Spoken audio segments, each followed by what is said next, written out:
There are families all over the world quietly living inside invisible emotional and psychological prisons, and nobody else fully sees it.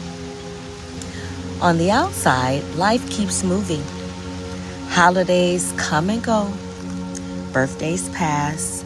Graduation happens. Games get played. Special moments continue unfolding in real time. But underneath the surface, some families are living through years of manipulation, division, fear, emotional conditioning, silent grief, and relational breakdown that slowly tears down connections apart from the inside out. And for some people, there is a quiet emotional distance attached to those moments that nobody else fully understands. Sometimes they're standing on the outside looking in. Sometimes they're grieving moments, memories, connection, and time they can never get back. And over time, that kind of emotional separation can become deeply painful for everyone involved. And the hardest part is that both the parent and the child suffers. One loses time, connection, memories, and moments they can never get back. And the child often grows up inside emotional conflict, confusion, pressure, fear, silence, and inner turmoil they may not even fully understand until much later in their lives. And a lot of people live this way for years, trying to survive, trying to hold themselves together while carrying pain nobody else can fully see. And when they finally go searching for help, sometimes the very systems they believe would protect them leave them feeling even more broken. So, eventually, many people reach a crossroads. They either allow the pain to destroy them, or they learn how to survive it without losing themselves too. Because the truth is, some people intentionally try to break your spirit. And when you experience prolonged emotional pain, grief, rejection, separation, or psychological stress for years at a time, it can slowly begin to affect your nervous system, your peace, your joy, your ability to fully live your life. People who operate through emotional control often communicate through subtle acts, patterns, silence, division, and psychological tension that outsiders may never fully notice. That's the invisible prison people don't see.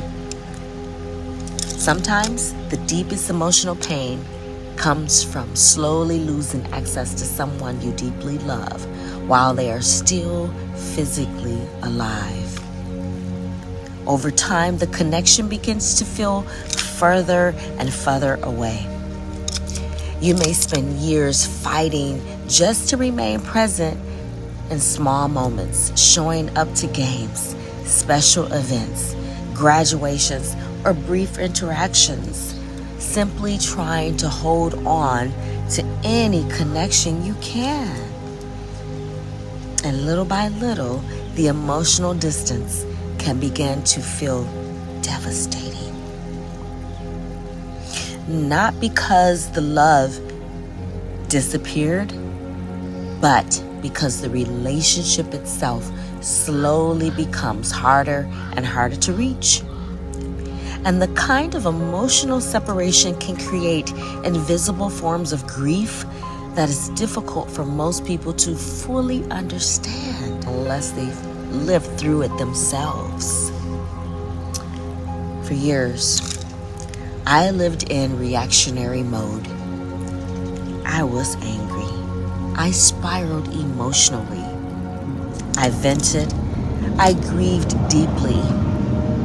I kept trying to understand, how can human beings intentionally hurt people the closest to them? And there were moments when the pain felt unbearable. But eventually, I realized something. Reacting to the pain was slowly destroying me too. It was destroying my peace, my nervous system, my joy, ability to fully live. And finally, I reached a point where I had to make a choice. I could allow the pain to take me down and under, or I could choose to rise differently. Not through revenge, not through bitterness, not through emotional chaos, but through consciousness. So little by little, I started changing the way I responded to life. I stopped feeding emotional chaos. I stopped allowing pain to define the rest of my life. I stopped allowing grief to consume my spirit. Not because the pain wasn't real, not because the grief disappeared, oh no, but because I realized I still had a choice in how I responded to what happened to me and my family. And healing did not happen overnight. Oh no.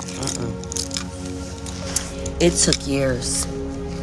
It took practice, prayer, movement, meditation, breath work, support from a very small group of people, stillness, nature, consciousness, faith, surrender. Sometimes I had to simply sit with the grief without allowing it to take me down and under. And eventually, I realized real power is preserving your peace in the middle of life's deepest emotional wounds. So instead of becoming destructive, instead of retaliating, instead of allowing bitterness to consume me, I chose to take my power back. I transmuted the pain and turned it into purpose. And maybe someone listening to this right now understands exactly what I mean. Have you ever experienced a form of emotional pain that nobody else could fully see? Or watched someone someone you love deeply slowly disappear from everyday life while still being physically alive? And that's what I mean when I say respond instead of react. Not pretending the pain doesn't exist, not suppressing the grief, but learning how to move through life's deepest emotional wounds without allowing them to destroy your spirit. The goal is not to become hardened or bitter or destroyed by the pain. The goal is to become conscious enough to transform it.